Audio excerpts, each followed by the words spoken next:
Hello all and welcome back. Dr. Von Plitt here with another live Q&A session for you all. Just starting my timer here, trying to keep it to about 15 minutes today, as usual, recently.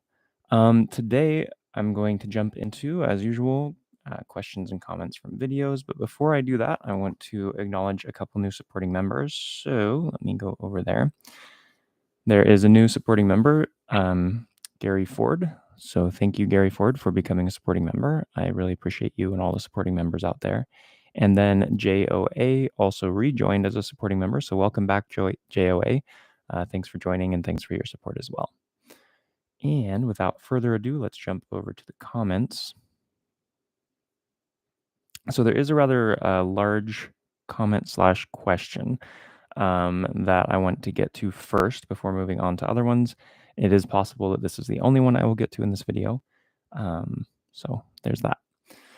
But I will try to get to more comments by the time that, before the video's ended rather. See if my brain will catch up with my mouth today. All right. So this comment is from Smooth Buddha. Smooth Buddha says, "Hey, Andrew, I'd like to ask a question about how Qigong and Tai Chi strengthen internal organs. The concept of strengthening internal organs has been a shift in perception for me, as I have a background in fitness.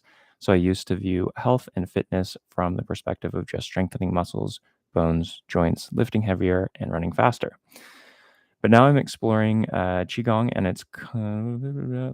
its concept of strengthening internal organs is very fascinating and refreshing to me, especially coming from a background of health and fitness, which in the Western model has no regard or knowledge, it seems, of internal organ health and strength. I'd love to hear anything about the process of how exactly the internal organs are strengthened and also what it means to have strong organs.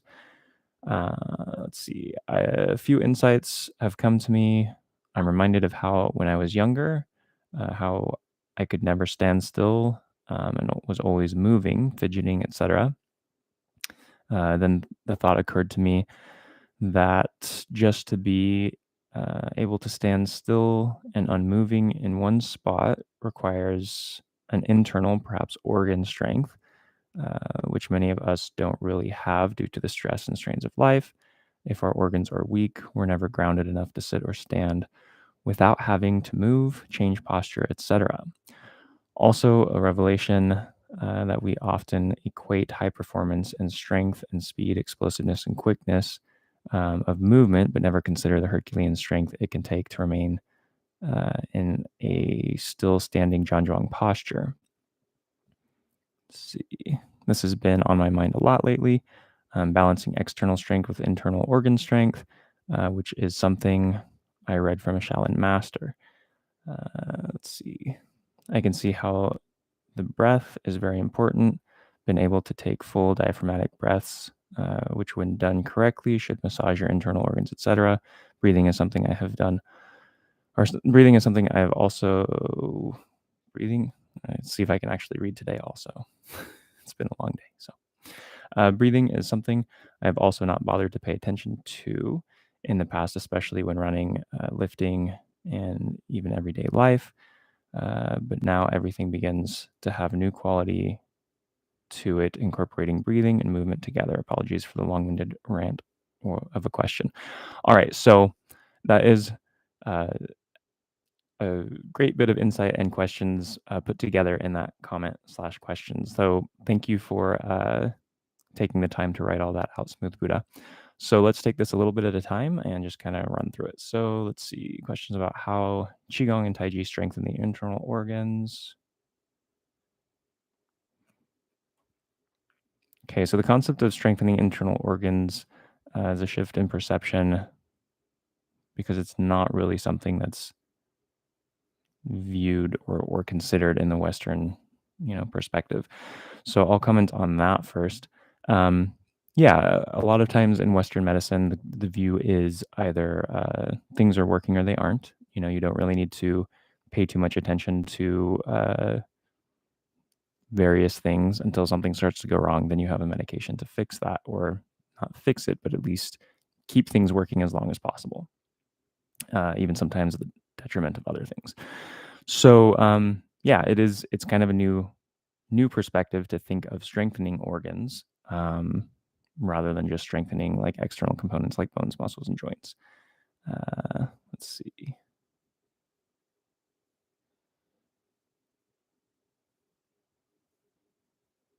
Okay, I'd love to hear anything about the process of how exactly internal organs are strengthened and what it means to have strong internal organs. So, I think what I'll start with there is this concept of strong internal organs. So, obviously, what we're talking about is not necessarily that your liver can get punched in the face and take it, right? It's more about the function of the organs, since the job of them is to do specific things in the body. You want them to be efficient at that, and you want them to be able to be resilient in that function. You want them to be able to do that function under various kinds of stress, um, ideally, and be able to handle wider ranges of stress and still perform their function without, you know, getting too messed up, or decreasing function or becoming too damaged. So when you think of strengthening internal organs, especially in like Taiji and Qigong, what you are thinking of is really balanced, resilient function of the organs. At least that's my perspective on it. I'm sure there are others out there who have other ideas. Um, there is some aspect of strengthening the connective tissue that is in and around organs, and also strengthening the organ uh, to be able to withstand more like physical stress. And this is something that comes up in like body conditioning qigongs. You are actually wanting to stress those connective tissues and encourage them to organize in a way that better supports and actually physically strengthens the organ. So I guess what I said earlier about not being able to, you're not thinking of just punching the liver and having it take more. In some perspectives, that is kind of what you're after, is making the organs more able to take physical impacts without their function being disrupted, like they would be without the training. But typically, when you're talking about strengthening organs in Tai Chi and Qigong, that's not necessarily what you're talking about. You're talking more about the function, especially if you're doing these things for health, uh, regulating the function and helping the organs be more resilient in their individual functions. So um, that's kind of one concept, or a couple concepts of what strengthening internal organs is about. And let's see. How exactly the internal organs are strengthened? Well, again, that kind of depends on a couple of different things. If you are looking at strengthening them from like a body conditioning, or a like iron qigong, body conditioning perspective, they do like basically hit the body with sticks, or with bags full of mung beans, or whatever, to train basically strengthening the body in that way. That's combined with qigong and sometimes topical and sometimes internal herbal preparations that help the body cope with those traumas and reheal in a stronger fashion, rather than just being um, depleted and damaged and functioning less efficiently after those types of trainings, which typically would be, a more expected outcome. So there's that. And then when you're talking about strengthening the organs for their function, for their resilience, for their ability to withstand, withstand insults, and still be able to, like environmental insults, whatever, and still be able to perform their function. When you're talking about this from Qigong and Tai Chi, when you're talking about it, we'll look, I guess, first at Qigong. One of the ideas is that through Qigong movements, they are like, if you're doing a moving Qigong, especially like 8 pieces of brocade, the movements of that exercise are really meant to encourage flow of Qi or energy through specific meridians. And the increased flow in those meridians basically helps unblock potential hang up points with that energy flow. And those, like when you talk about organs in kind of the Qigong perspective or Chinese medicine, again, I'm not a Chinese medicine practitioner, so I try not to comment too much on that, because I don't feel like I'm fully qualified to come at it from a Chinese medicine perspective. But when you're talking about it from like a Qigong perspective, the energy that flows through the meridians for the different organs, when you look at the organs, it's not so much that the heart is just a chunk of muscle that sits in the chest like we see it often in Western medicine. It is that there are functions related to the heart, or that the heart governs. in the body. So it's like a system function that's related to an organ.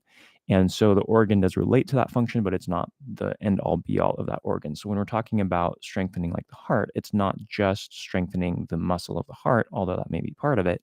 Um, it's also strengthening all the functions that are governed in that system of the heart, from, again, the Chinese medical or Chinese Qigong perspective. So when it comes to strengthening organs, a lot of times what you're doing is affecting the meridians and the energy flow in the meridians. And if that is flowing smoothly, then the organ functions well. And if that's hindered and blocked, then that causes problems in that organ system. And it also causes problems with other organs related to that system. And of course, they're all related. So it causes, wider problems. So when you do Qigong, one perspective is that what you're wanting to do is basically build the Qi or energy reservoir in your lower Dantian, and that eventually starts to fill the extraordinary vessels, which are like reservoirs. There are other, like, many ideas of what they do, but one concept is that they're reservoirs that basically, when a meridian that relates to a specific organ starts to be depleted or stressed or too much energy is flowing there, those reservoirs of the extraordinary vessels um, can either absorb the extra energy or give out some energy from that reservoir. So you kind of help balance the organ function by building the lower dantian, building enough energy to fill those extraordinary vessels, and then allowing that to regulate energy flow in the meridian system, which in turn, in this perspective, helps strengthen the organs. And by allowing them to function and withstand more stressors and maintain a regulated, well-balanced flow of energy. Another perspective is that you are affecting the meridians themselves through the motions that you're doing, through the intention of the movements that you're doing. And through doing that, you're increasing and balancing the energy flow that's going to the organs and allowing a smoother flow, which basically helps make the organs a little more resilient. So there's not really a direct correlation that I know of in Western medicine for building that kind of resilience through balancing energy flow in the body. Like, there's not really that's not really something that is looked at, as far as I know, in Western medicine. There's this concept of qi is um, not really the same. Like, it's not really there. So you wouldn't typically go to a Western doctor and them say, well, what we need to do is balance your qi. Like, you're not going to see that approach. And I think that's partly why when you look at Chinese medicine and arts like Tai Chi and Qigong, they do talk about things like, strengthening internal organs, because they are looking at it more from a system-wide perspective and an energy flow perspective, which just isn't a part of our medicine probably yet, since Western medicine is quite young compared to a lot of more traditional medicines like Chinese medicine. So, yeah, I hope that answered your question as far as that goes. Let's see. You had other questions in here, so I'm going to try to get to those. As far as the fidgeting, I think there's a couple different perspectives that can be held with that. Part of it is children are, like, they're still maturing, they're still learning to regulate what's going on with the energy in their body. So I don't think it's so much a weakness of organs. I mean, it could be, but I think the fidgeting that's often seen in children is not so much a weakness in organs as it is the body learning, right? And we learn best through experimentation and play. And moving, we learn about our body by moving our body, by doing things with our body that gives us feedback. And so I think a lot of the fidgeting that you see in children is that need to explore and understand kind of their limits, what their body can actually do, what their body is, what this thing is that they're moving around in, right?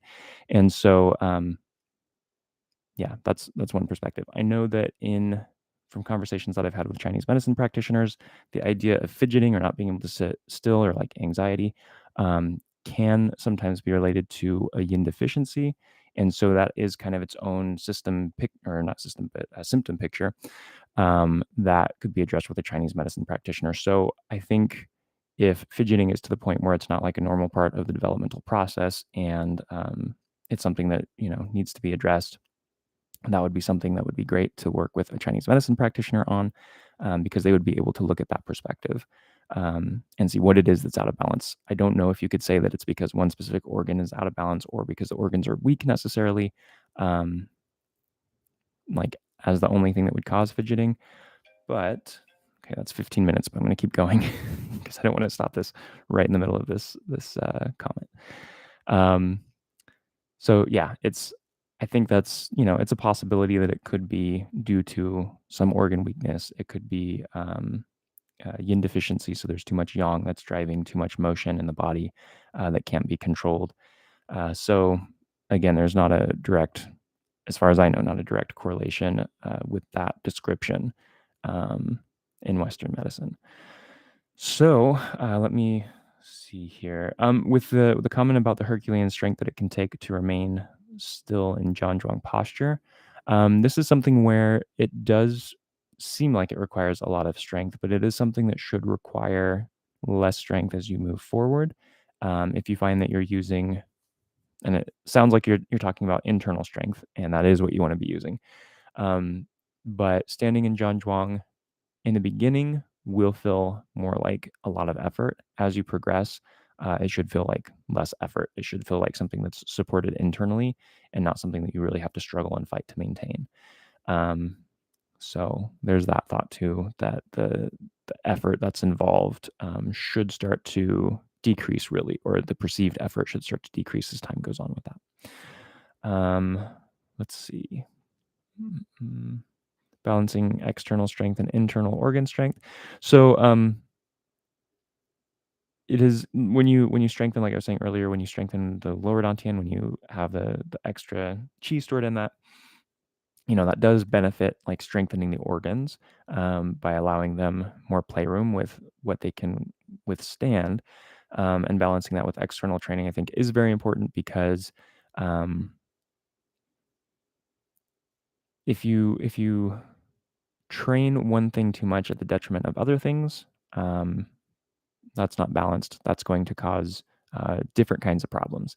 And if you spend too much time focusing on internal organ strength and you don't allow the body to be strengthened externally as well, I think that's a mistake. Just like strengthening only the external body and ignoring internal health would also be a mistake. So yeah, I think that's a good perspective on that. Let's see. Breathing is very important.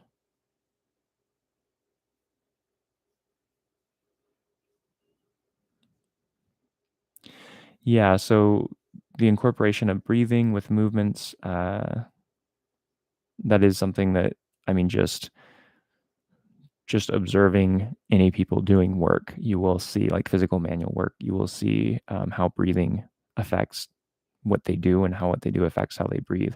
The two things are tied very closely, as you obviously know because you have a background in fitness, and learning to combine those things in a way that's efficient is definitely, I think, a very important thing as well. So that's great that you are experimenting with that and also experiencing the benefits of combining the breath work with the physical work.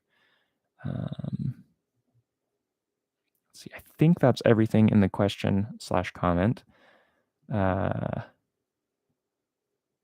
So I hope I answered all your questions. Oh, and I guess from the Tai Chi perspective, so I talked about Qigong perspective for strengthening internal organs. With Tai Chi, you are basically also opening up the channels of the body. You are also the movement that you do, especially like the spiral motions with the silk grilling, that does help like massage the internal organs. Of course, it helps stress the connective tissues and open them up, and so it's also beneficial in that it stimulates the meridians through your movements. It also, helps with the connective tissue alignment and alterations to the type of movement that you're doing. So, yeah, very similar approach to how it strengthens the internal organs with Qigong. But I would say that, yeah, I'll say that. I think that should answer all the questions there. I hope that makes sense. Yeah. So thank you for the comment and question. Hopefully that was an enjoyable and useful discussion for everyone and wasn't just me rambling on for no good reason. All right, so we're going to move on to a couple more questions. I know I'm kind of going over the 15 minutes. Let's see how much time I've been talking right now. So almost 20 minutes. We're going to go a few more. Let's see.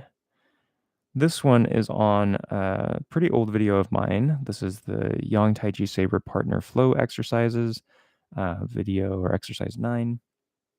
And this is from a user named The Hidden One. Let's see, I've noticed that the Yang handle of the Yang style Taiji Dao has a long handle. Most sites say 9.5 to 10 inches, not including the ring pommel. Is it possible to apply two-handed techniques? So you don't really see a lot of two-handed technique. I'm trying to think, I don't think you see any two-handed technique in the Yang Taiji sword form. But you can use two-handed technique with any sword that you're holding, if that's what's required at the moment.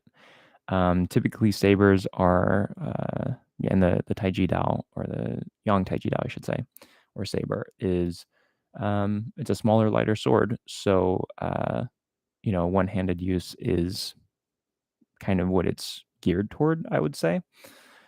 But two-handed use is fine, right? Like if you're needing to use the extra support, it's not like you're breaking any sacred rules of Taiji swordsmanship to add a second hand to support your technique.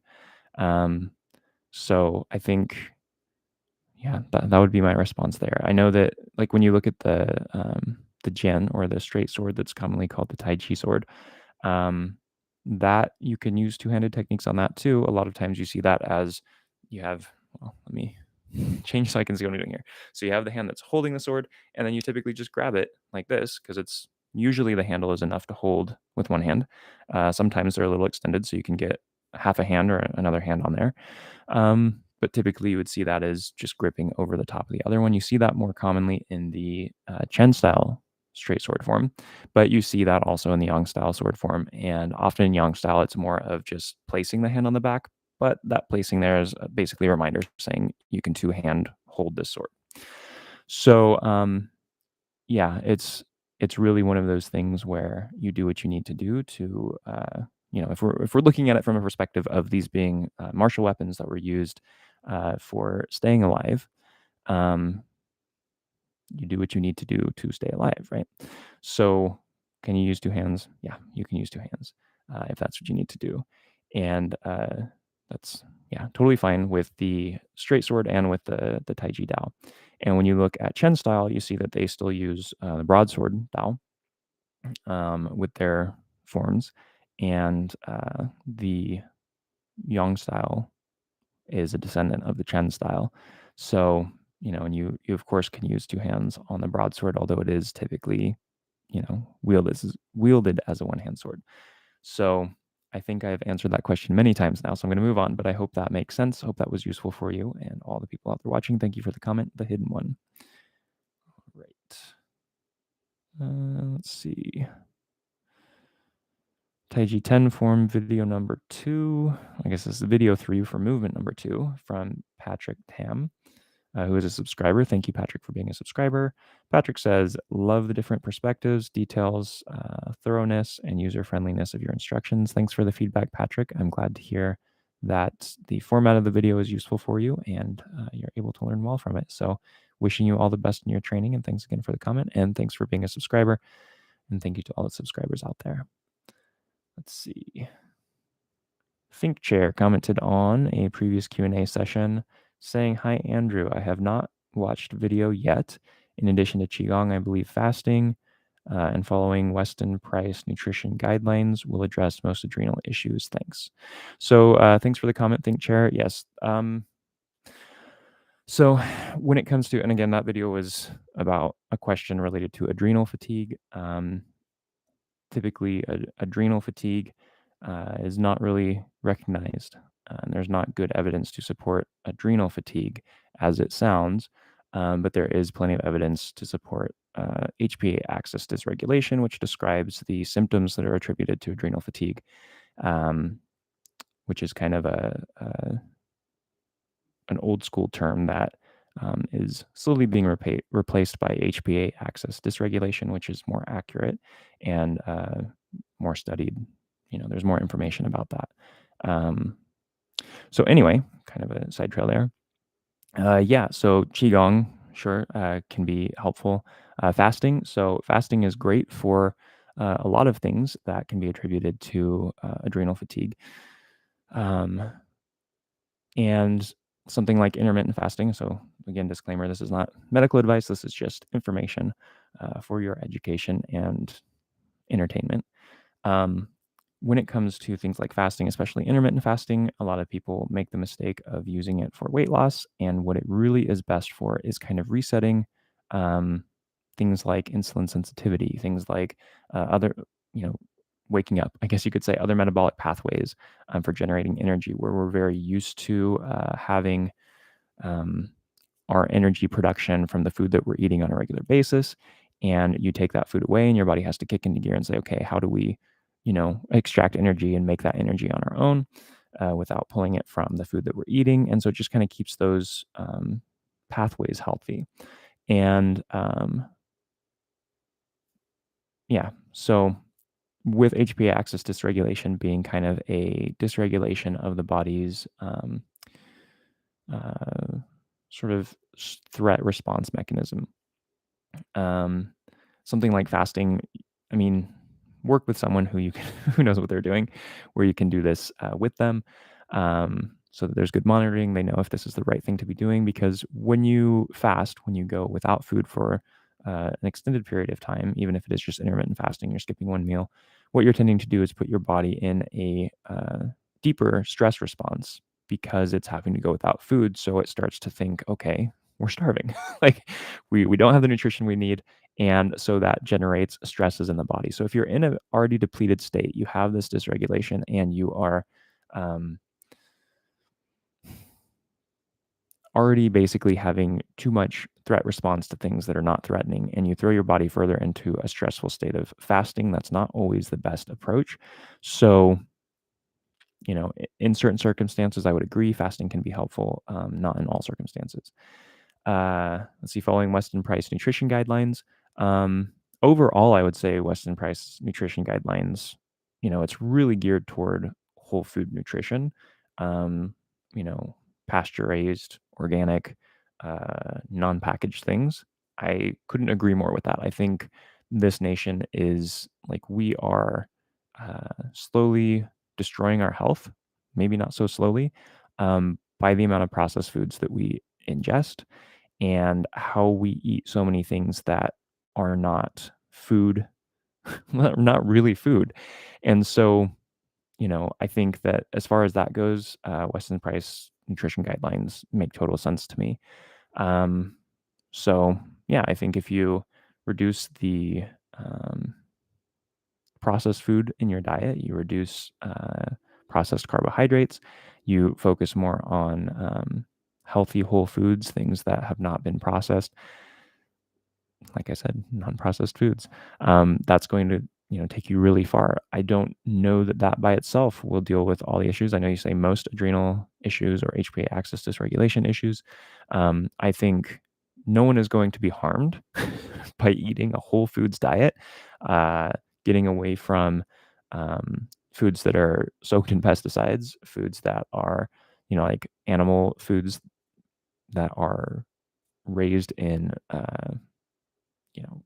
livestock cages rather than pastures, where they're getting all the phytonutrients from the grass and the plants that they're eating. They're getting exposure to environmental stressors that are causing their body to have to be more resilient. Doing all these things that basically create a more healthful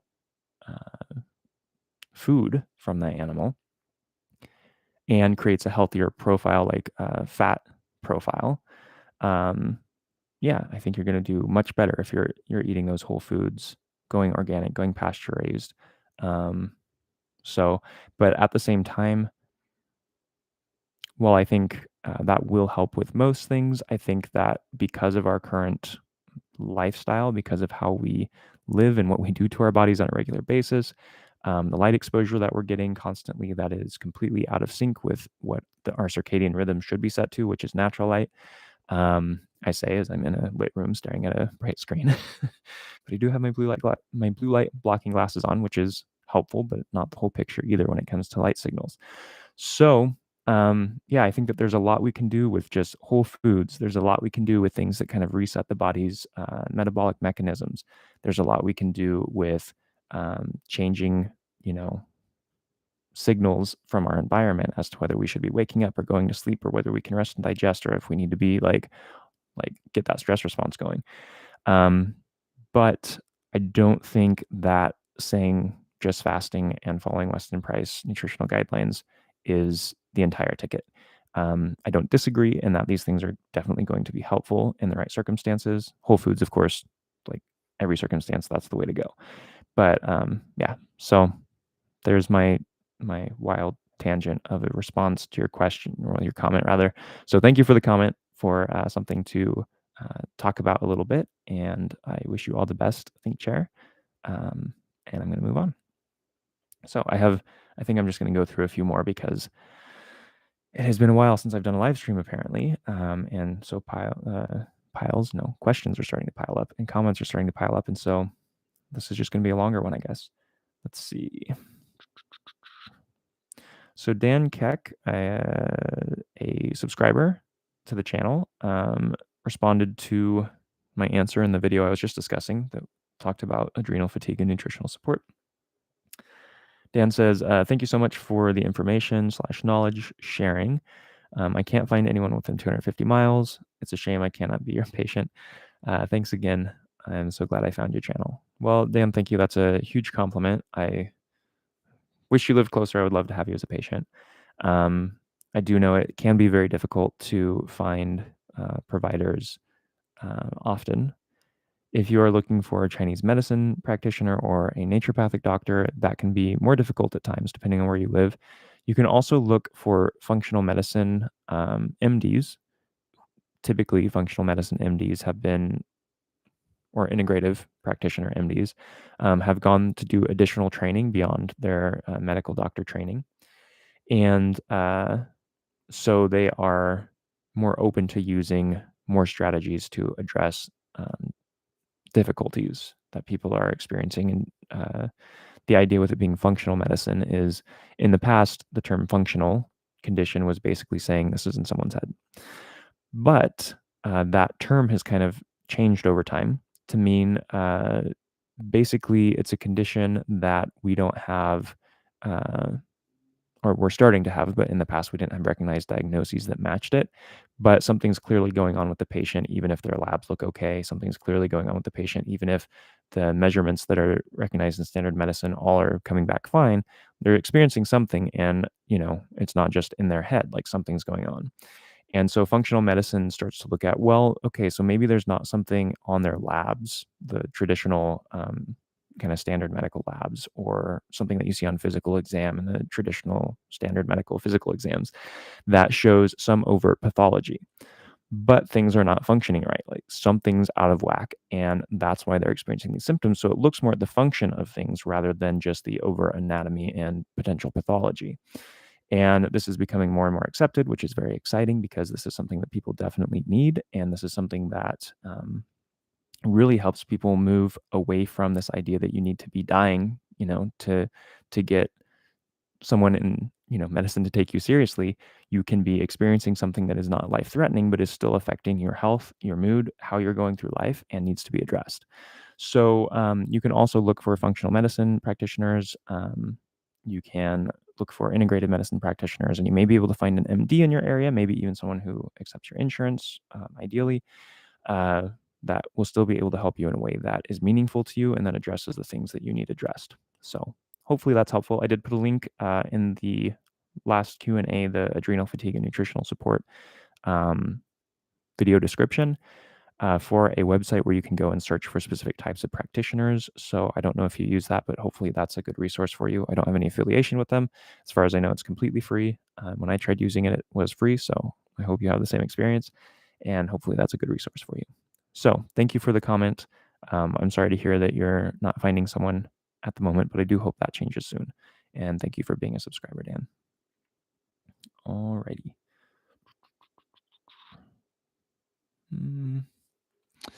How long have I been going now? 35 minutes. Well, there's 3 comments left, so I think I'm just going to go for it and just clear them out so we can start fresh at the next live stream rather than saving these for later. So let's jump in. We have 3 to go. Thank you all for your patience as we go through these.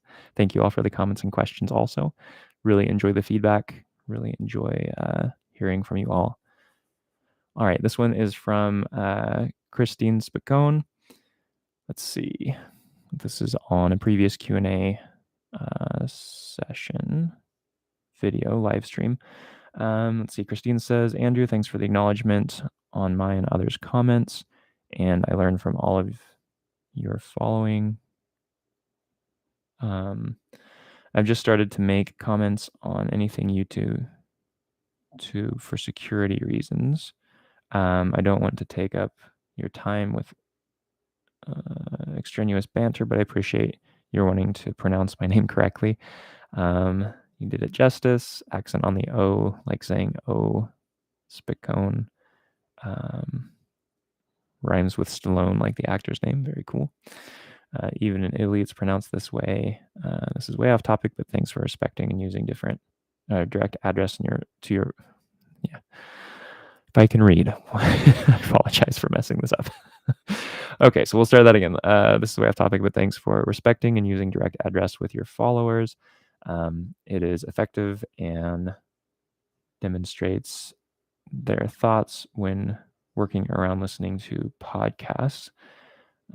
Let's see. Last time I will do this. Your verbiage is kind and from the heart.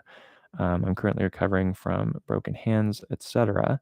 When I am almost healed, I will attend Tai Chi school. I do it on my own and read up on it. I'm hooked on your intellectual approach, etc. Thanks again. Not really for public. Well, I apologize for reading this on a live stream then. Best from a Boston Bean. P.S. I'm sure your manner of respect you give resonates well with others on this channel. Well, I certainly hope so. I do try to be. I think we could use more respect towards others in this world. Golden rule, do unto others. So I'm really glad to hear that that you're enjoying what you're receiving from this channel.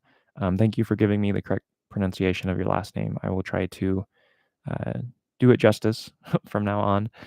And really glad that you're moving forward with your training, that you're reading, that you're working on your own. I'm sorry to hear about your broken hands. And I hope when they do heal that you do find a great place to train with others. So thank you for your feedback. Thanks for the comments and for all the kindness you've shown in the comment section in my videos. All right, let's move on to the next one here. So this one is from Rowan Hook on the channel membership account video. So this was the video where I announced that we're going to do memberships. Browan says, new subscriber here. Thank you for being a subscriber, Browan.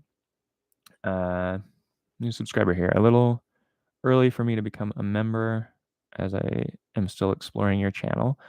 I will say that after dispiriting hours of YouTube searching for Yang-style Taiji 24 form, you are a breath of fresh air. However, there are 2 aspects of teaching that I wish for and have not yet found. Consistent modeling of moves from front and back. Excuse me. Using split screen or mirror. It is hard enough to absorb without having to do opposite of what's on the screen. I've been hearing that a lot lately, so thank you for that feedback. My other wish is for a clear map of training. There are so many videos that is hard to have confidence in the best place to start. Do details, breathing, pung, etc. matter before general overview of right leg here, left hand here when starting out. I do hope you can clarify. I live in a Taiji desert. Well, I'm sorry to hear that you live in a Taiji desert. My mouth is not, it's not cooperating today, so I apologize. Yeah, that's a very common place to live. And so hopefully these videos are helpful for you. I'm glad that for the most part, they're useful for you. I have gotten a lot of feedback on the mirror image or split screen idea. I have started now to incorporate mirror image sections in my videos. So going forward, that is something you can look forward to. And in some recent videos, it is there also. And I may go back to previous videos like the 24 form and just do separate videos that are mirror image. So it can be helpful for people that find that more useful. I always found that confusing when I was, looking at videos when someone was saying that they were going to move their right hand and I could see clearly they were moving their left hand. And to me, that's, mirror image. I can see why that would be useful, but to me, it made more sense when someone was saying moving right hand and I could see that they were moving their actual right hand. So yeah, I apologize to everyone out there for not having included the mirror image sooner, but hopefully going forward, that will not be so much of a problem. Let's see. And then the clear map for training, if you go to andrewplitt.com, there is, I would say, a much clearer map for training. I know that YouTube is not the most user-friendly in how it structures things. I have things grouped together in playlists to try to help facilitate that. But if you go to the andrewplitt.com, there are sections that are broken down with the videos kind of stuck together in a way that makes sense.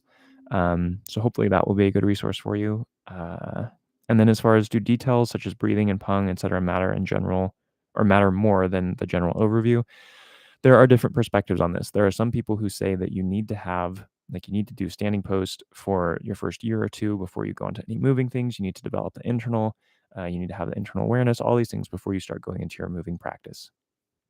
There are also those who say it's better to start, get things going and then fill in the details as you go. I kind of fall more into the second camp.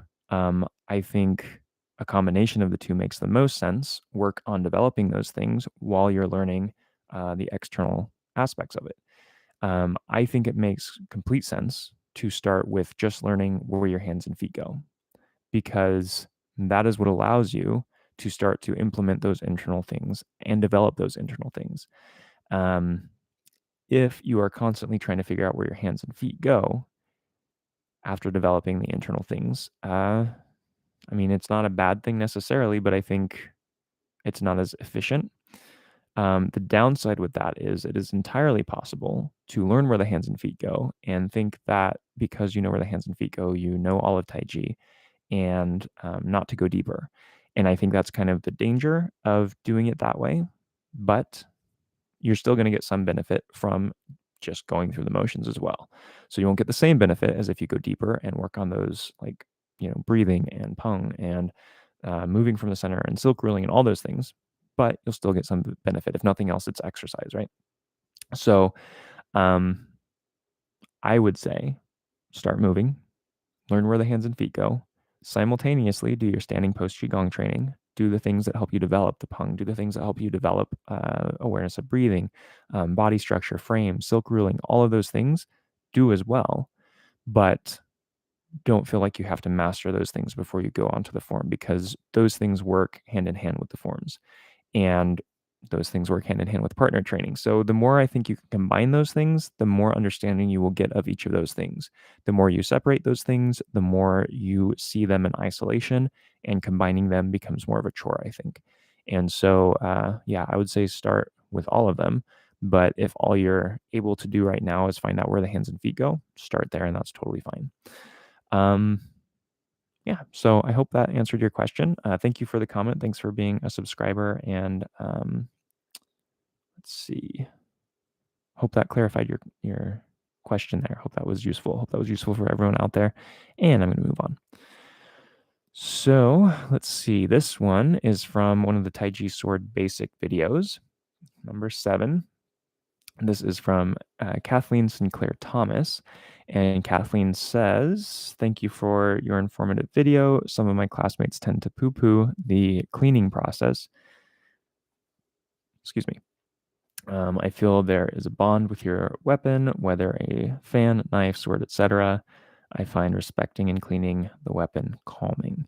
So this video was basically just a basic introduction to cleaning a taiji sword after training, prepping it before training, just a simple process. And it's really, so there's, a couple of concepts here. One is like Kathleen's referring to, the almost meditative quality of caring for the weapon and creating a bond with it. That might sound strange to some people, but when you do train with a weapon or a training implement, depending on your focus of training, for an extended period of time, you do develop a bit of a connection with it, and doing something like cleaning it regularly only heightens that. So yeah, it is something a lot of people do not take the time. And one thing that kind of is a reason for that is because most or many swords don't require cleaning. If you're using a wooden sword, it's not going to rust. You're probably fine as long as it's not getting damaged in some way where it needs to be sanded, so there aren't slivers and splinters on it. Then you're fine with just like putting that in your, you know, training implement carrying bag and taking it home after training, if you go to a class or whatever your setting is. If you're using a stainless steel sword, it's going to get some smudges on it probably, depending on how you're handling it. But you really don't have to worry about that one rusting either. It's going to be fine, so you don't have to clean it. Really, where the cleaning is super important, and I'm sure you know this, Kathleen, so just for the edification of those who may not know this, is when you're using a sword that has the potential to rust, so a higher carbon steel, typically what you'll find in like tempered blades and swords that you would actually use for cutting or sparring. That's when it's very important to make sure that you clean it and maintain it well, in relation to your training. So part of that, of course, is, well, I go into that in the video, so I won't go into that here. But yeah, so I think that from a purely practical perspective, there are certain swords that, you don't need to do that.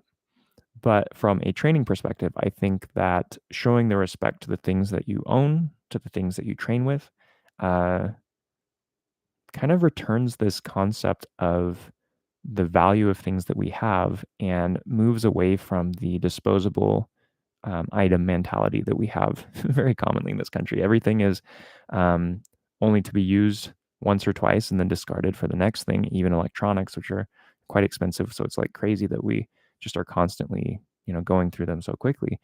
And I think practices where we actually take time to appreciate the things that we have, like taking the time to clean a sword after training, even if it doesn't require that. So if you have a stainless steel sword and you're still going to wipe it down, you're still going to take some time to just like respect the thing that you have and appreciate it, I think is a very healthy thing for us to do, um, as as people, as humans, to try to reshape our perspective. Like, it's a very small thing to do, but I think that change in perspective of placing the value on the thing that you have for what it is valued for, it allows you to train. It allows you to do things that you could not do without it, easily anyway. It allows for better training, sword training in this case, respecting that value of that thing and preserving it, keeping it in as good condition as possible, um, is a great perspective shift, away from, use it a few times, throw it away, and upgrade to the next thing. So it is also a very meditative process if you take the time to clean the sword and make it an actual like ritual. So there is that too, and that's something that can be very grounding after Taiji training. Sometimes, especially if you're doing like Taiji for health and you're not focusing on the internal like grounding rooting component and you're just focusing on the movement, using it more for exercise, it can be very easy to kind of actually uproot your, I don't want to say connection to reality, because it's not like you're actually uprooting your connection to reality, but you're kind of moving away from um, kind of the tangible realness of the world in a way. And that's one thing that people like Tai Chi for, is because it feels like you're kind of entering this very calm, serene space that's kind of disconnected from the stressors of life. But you do want to kind of reconnect to the real world when you come back from that training. You want to not I've talked about this in previous videos, but not seek those kinds of sensations, but to focus on the training. And when they come, that's great. When they don't, that's fine. But after you do that training, you want to kind of reconnect yourself to the real world, to be, effective in what you're trying to do in the real world. And so doing something like cleaning the sword afterwards is one way that you can do that, because it's a very tangible thing. You are both doing something that's meditative, so calming, but it's also something where you have to physically interact with the sword and be mindful of how you're handling it, especially if it's a sharp sword. So it does kind of help reconnect you and reground you, if you tend to have that I don't know what you would call it, that kind of too lightning, I guess, experience when you're doing Tai Chi, that kind of feels like it disconnects you from the real world. So that might sound very strange to people. There are people who do experience that, and if you have experienced that, you know what I mean. If you haven't, then maybe someday you will, and you'll be like, oh, that's what he was talking about. All right, so I think I've rambled enough. That was the last comment as far as I know. I'm going to quickly check to see if there's any that I have missed here. Does not look like it. Okay, so thank you all for the comments. Thank you for the questions. I apologize for the extra long video this evening, but I did want to get through all of those and not just let them pile up. So I'm going to wrap this up. Thanks for hanging with me. If you have any questions on anything that was discussed in this video, please put them in the comments below. Yeah, thank you all for tuning in. Thanks for your interest in Tai Chi and Qigong, and I will see you next time.